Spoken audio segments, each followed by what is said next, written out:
नमस्कार। बीए प्रथम वर्ष विषय हिंदी भाषा, हिंदी का शिक्षण शास्त्र। और हम इसके अंतर्गत बात कर रहे थे कि भाषा है वो नियम संचालित व्यवस्था के रूप में, और वो बात होती है व्याकरण की। व्याकरण के अंदर हमने ध्वनि और वर्ण की बात कर ली थी, जिसके अंतर्गत हम लोगों ने स्वरों को जान लिया था। आज हम बात करेंगे व्यंजन की। व्यंजन व्यंजन किसे कहते हैं और इनके जो उच्चारण की बात करें तो इन्हें किस प्रकार उच्चारित किया जाता है, वो चर्चा हम लोग करेंगे। पहले बात करते हैं व्यंजन। तो स्वर की सहायता से, स्वरों की सहायता से, स्वरों की सहायता से उच्चारित होने वाले वर्ण, उच्चारित होने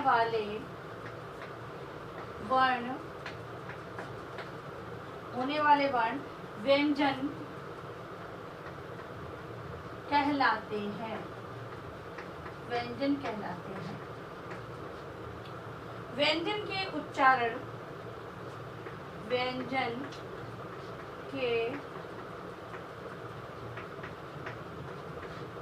के उच्चारण में वायु रुकावट के साथ,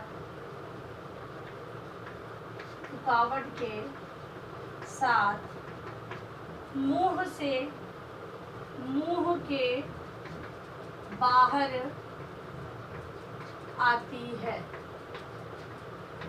मुंह के बाहर आती है। यह रुकावट कई प्रकार की होती है। कई प्रकार की होती है। उच्चारण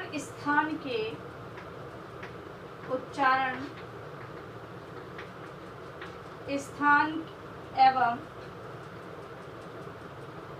प्रयत्न के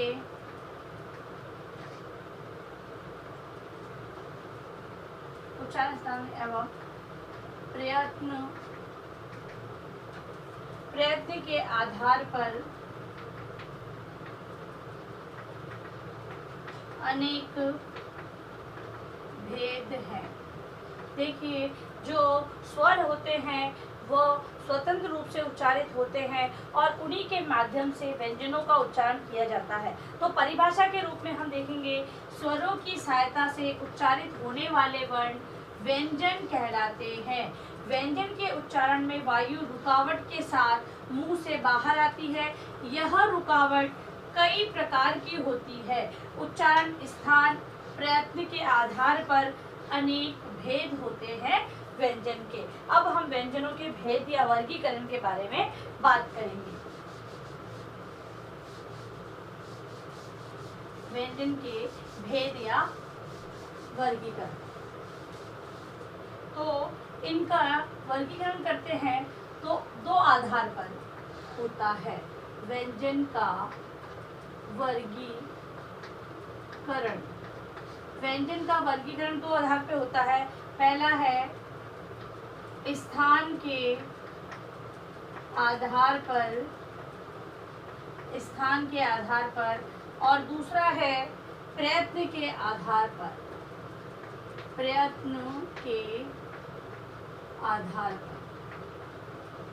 सबसे पहले हम बात करेंगे स्थान के आधार पर।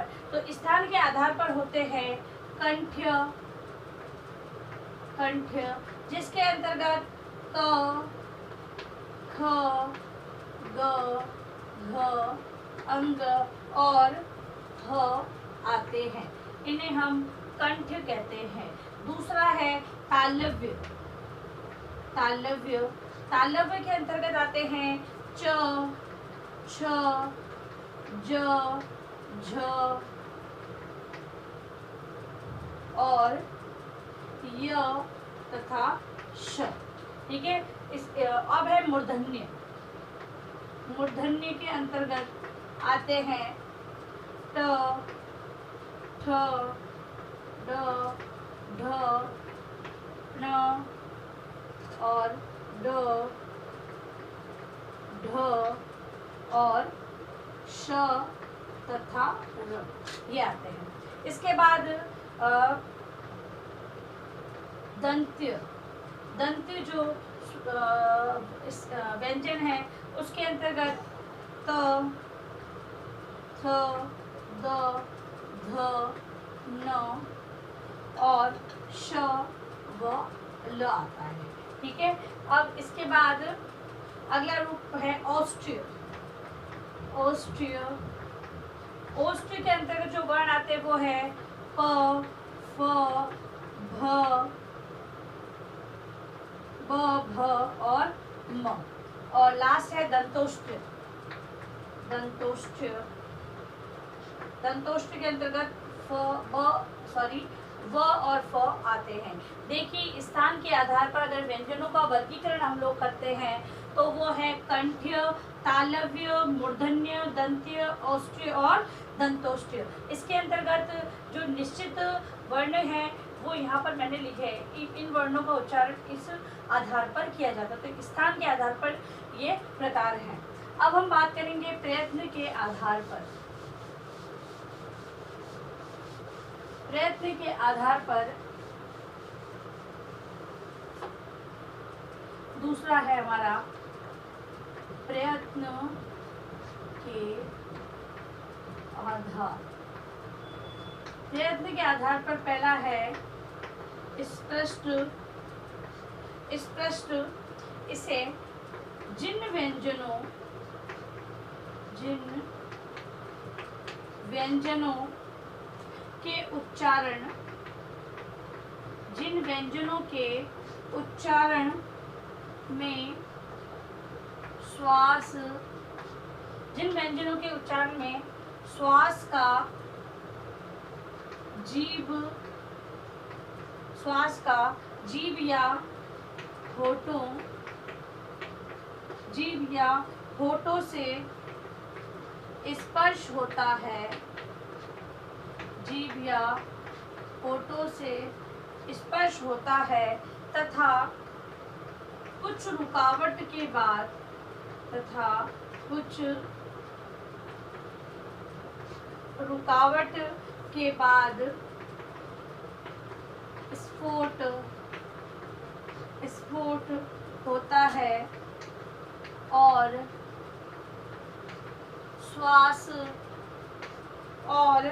श्वास बाहर निकलती है, बाहर निकल जाती है।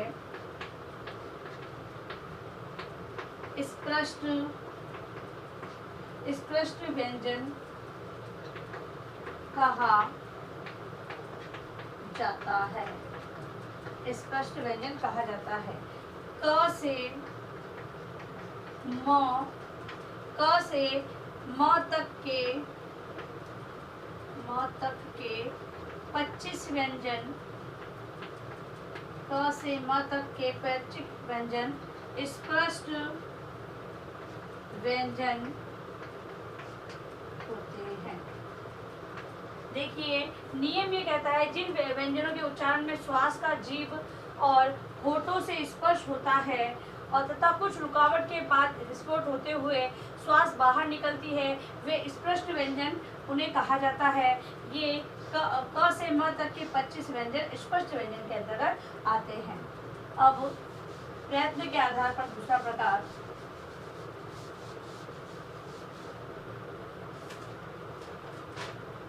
दूसरा है स्पष्ट संघर्षी। दूसरा है स्पष्ट संघर्षी। स्पष्ट संघर्षी व्यंजन च वर्ग, व्यंजन च वर्ग के बोलने में, व्यंजन च वर्ग के बोलने में सांस कुछ घर्षण के साथ निकलती है, घर्षण के साथ निकलती है। इसलिए च, छ, ज, झ अंग को स्पष्ट संघर्षी, तो च छ ज अंग को संघर्षी, स्पष्ट संघर्षी कहते हैं। ये पांचों जो व्यंजन हैं वो स्पष्ट संघर्षी व्यंजन कहलाते हैं। तीसरा है नासिक्य, तीसरा है नासिक्य, प्रयत्न के आधार पर है। तीसरा जो प्रकार हमने देखेंगे हम वो है नासिक्य।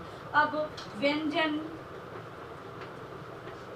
के जो पंचमाक्षर है वो सभी इसमें आते हैं। अंग, य, ण, न और म, ये पांच है व्यंजन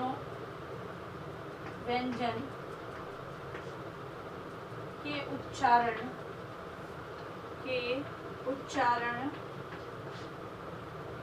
में हवा नाक से निकलती है, नाक से निकलती है, इसलिए इन्हें नासिक्य या अनुनासिक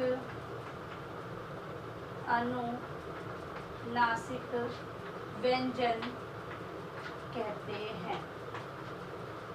अनुनासिक व्यंजन, नासिकीय या अनुनासिक व्यंजन इन्हें कहा जाता है।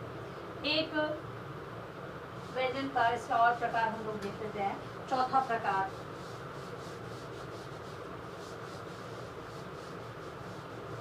चौथा प्रकार है वो है उच्चित व्यंजन, प्रयत्न के आधार पर उच्चित व्यंजन। उच्चित व्यंजन के अंतर्गत ड एवं ध जो कि बिंदी वाला होता है, व्यंजन का उच्चारण ड ढ, व्यंजन का उच्चारण जीभ की नोक को उलट, जीभ की नोक को उलट कर कठोर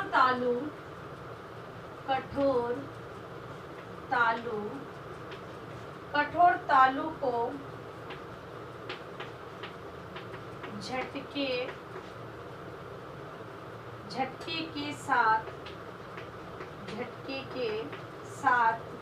कुछ दूर तक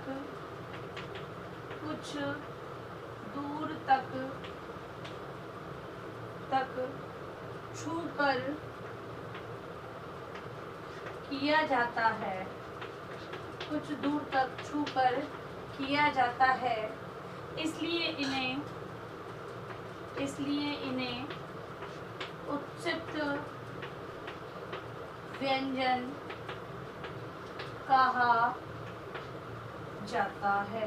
इसलिए इन्हें उच्चित व्यंजन कहा जाता है। तो देखिए हम लोगों ने आज व्यंजन के प्रकार देखे और उसके अंतर्गत स्थान के आधार पर जो हमने कंठ, तालव्य, मूर्धन्य, दंत्य, दंतोष्ठ्य इनके बारे में चर्चा की और प्रयत्न के आधार पर भी हमने चार प्रकारों को आज देखा। स्पष्ट, संघर्षी, ठीक है, नासिक्य और उच्चित व्यंजन। ठीक है, अब अपना गृह कार्य प्रश्न आप लोग लिखेंगे।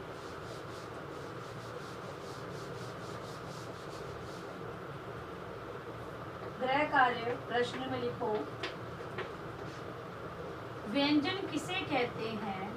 परिभाषा यहाँ हम देंगे, व्यंजन किसे कहते हैं? स्थान के आधार पर